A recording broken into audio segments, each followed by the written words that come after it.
Hey guys, welcome back to the Fool Show. Of course, I am Foolish Phil. Just wanted to give you some of my thoughts after Michigan blows another opportunity to get a marquee victory on the season. And this one, I don't know if anyone's particularly more painful or miserable or whatever adjective you want to throw about in front of it, but this one certainly stings. And if we look at the game, I always try to look at both halves, but just to start off with, Michigan could do nothing against Jackson Davis. He was an unstoppable force. The only time he didn't score was when he missed bunnies, basically.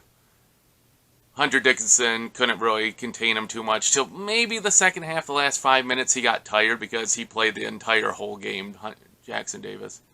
Michigan also could do nothing against Hood Schifino. I'm sure I'm probably saying that wrong. He had 21 points. Davis had 28 points. Michigan, I guess, decided to just play two-ball, like, don't let anyone else beat you, have them beat you. It's kind of like the Patrick Ewing strategy. I remember my dad telling me that. It's like, Patrick Ewing was going to get his points against the Pistons. It's like, okay, you can't stop him from scoring, but don't let the other people beat you. And I guess that's what happened. And it pretty much worked for the game. The first half, Michigan was shooting pretty well. Jett Howard was driving,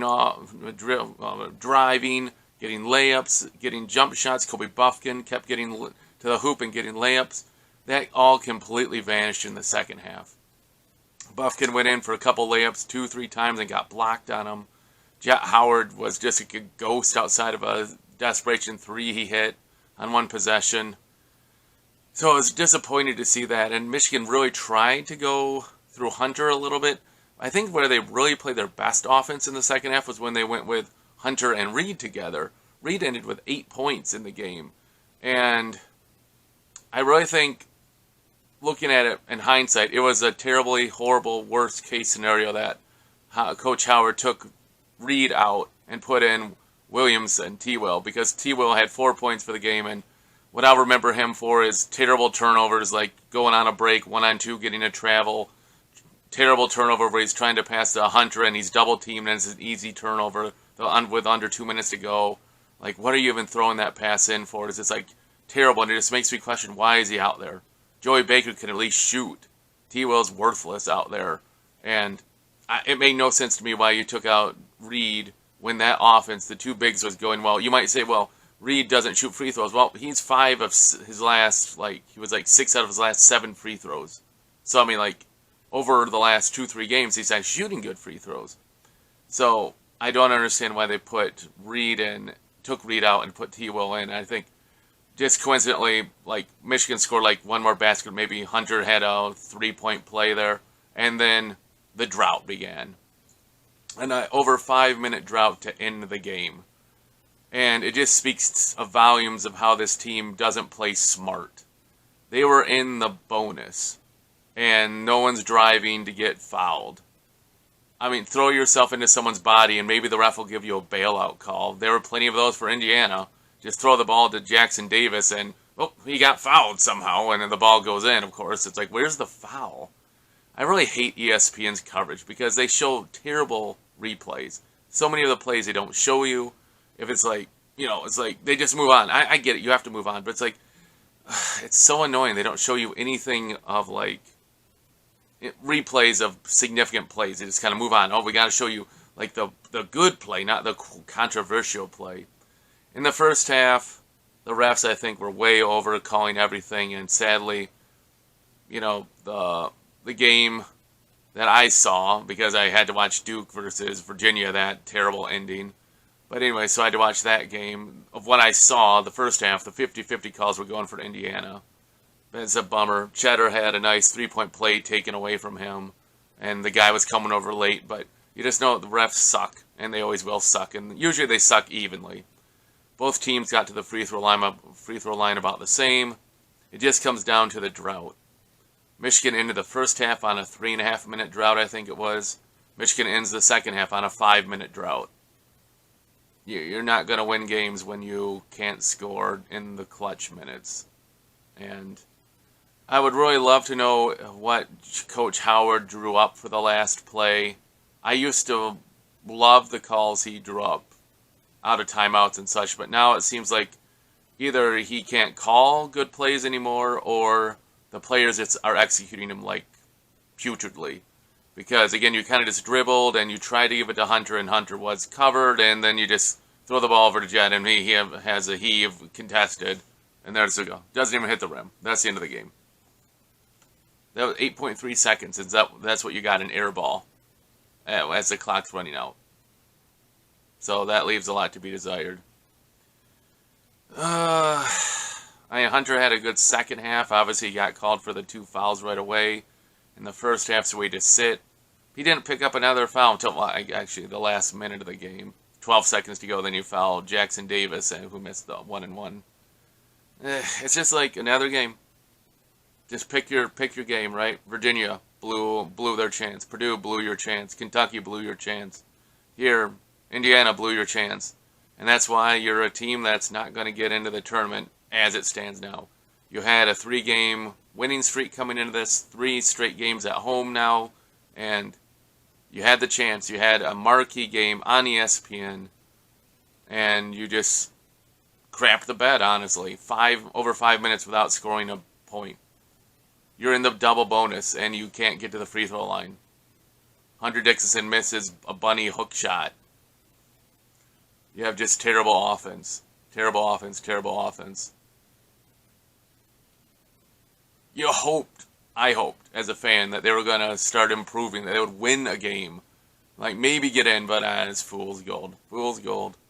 Like, this isn't that great of a team, and they're growing, and, it'll be interesting to see after the season ends, will Jett Howard stay?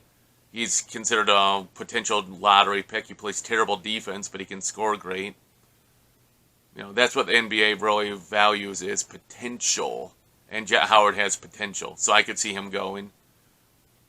I figure you get Hunter coming back because he has no pro potential, at least in the NBA. Maybe he'll go to Europe. But he might make more NIL money at Michigan. I don't know, but I think he comes back for his senior year. T. Will probably comes back because what else is he going to do? He's terrible on offense and terrible on defense and terrible at rebounding.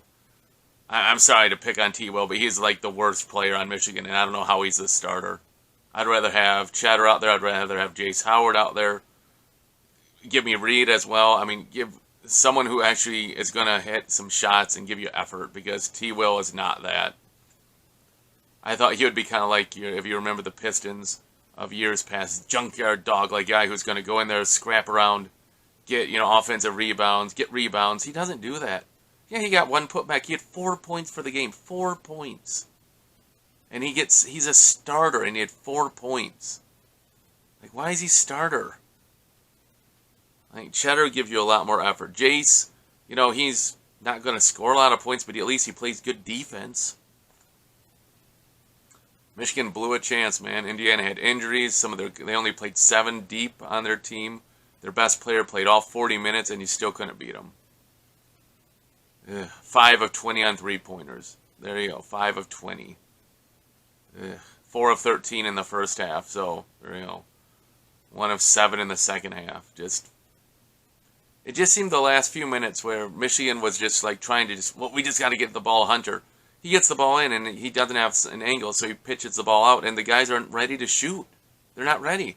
They had one Kobe straight on shot. Nothing. He didn't take it. Right? Again, Kobe, no points in the second half. Jett Howard, only 3 points in the second half, I think it was. So, it just wasn't good enough. And that's just what this team is, not good enough. So, yeah, it was a fun 3-game winning streak, but now Michigan's going to be playing tough teams. Oh, man, you talk about hostile environment. Go into Wisconsin after, of course, Coach Howard's fiasco, for whatever word you want to put there, last year. I'm sure that crowd's going to be very hostile, and I assume Michigan will wilt and melt and be terrible once again down the... Even if they have the lead, they're going to be terrible down the stretch and lose it. That's what this team does. Any close game, they basically do everything they can to lose it, and the only thing that helps them is if the other team misses like a 3 or so. You look at the Northwestern game. Northwestern was right in there and had a chance with a 3 to tie it and rimmed out, and then Michigan got fouled and wins by 5 or something. They blew the game at Iowa, right? They were in the game at Maryland. They lost that game. they just find a way to lose the game. Those turnovers at the end of the second half here were horrible mistakes. And just like, it is what they are. They're not a good team. And I was hoping they were going to round into form, but it's not going to happen.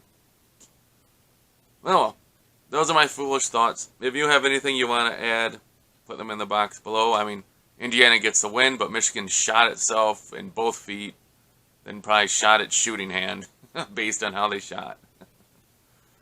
Oh, well, it is what it is.